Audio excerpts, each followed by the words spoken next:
അങ്ങനെ ജോലി കഴിഞ്ഞിറങ്ങി നേരെ ഒരു കൂട്ടുകാരെ മീറ്റ് ചെയ്യാൻ വേണ്ടി പോവാം. പണ്ട് ഞാൻ കുറച്ച് നേരം ബാംഗ്ലൂർ വർക്ക് ചെയ്തായിരുന്നു. അപ്പം എനിക്ക് അവിടുന്ന് 2-3 ഫ്രണ്ട്സിനെ കിട്ടിയായിരുന്നു. അപ്പം അതിലൊരുത്തനാണ് ഇപ്പം കുവൈറ്റ് ജോലിക്ക് വേണ്ടി വന്നിട്ടുള്ളത്. അപ്പം അവനെ മീറ്റ് ചെയ്യാൻ പോകുന്ന വഴിയാണിത്. അങ്ങനെ ഫസ്റ്റ് പോയി മിഥുനെ അവിടുന്ന് പിക്ക് ചെയ്യുക, എന്നിട്ട് അവൻ്റെ അടുത്ത് പോകുക എന്നുള്ള പ്ലാനിങ്ങിൽ ആണ് പോകുന്നത്. ഞാൻ അവിടെ ചെന്ന ടൈമിൽ മിഥുൻ വന്നിട്ടില്ല. അപ്പം പുള്ളി വരുമ്പോൾ ഒരു പണി കൊടുക്കാമെന്ന് വിചാരിച്ചു. എല്ലാത്തിനും കാണിച്ചു തരാം. ഇങ്ങനെ പേടിക്കലടാ ആണുങ്ങളെ വില കളയാനായിട്ട്.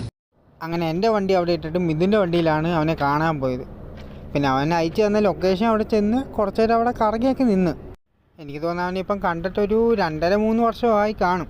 3 വർഷത്തിന് ശേഷം ഇപ്പോഴാണ് അവനെ ഒന്ന് കാണുന്നത്. അങ്ങനെ ഞങ്ങൾ കണ്ട് ഞങ്ങൾ അവിടെ നിന്ന് നേരെ ലുലുവിൽ പോയി കുറച്ച് നേരം അവിടെയൊക്കെ കറങ്ങി നിന്നതിന് ശേഷം നേരെ ഫുഡ് കഴിക്കാൻ വന്നു. അങ്ങനെ ഫുഡ് അടിയെല്ലാം കഴിഞ്ഞ ശേഷം അവനെ കൊണ്ട് വിട്ട്, എന്നിട്ട് ഞങ്ങൾ നേരെ തിരിച്ച് റൂമിൽ വന്നു.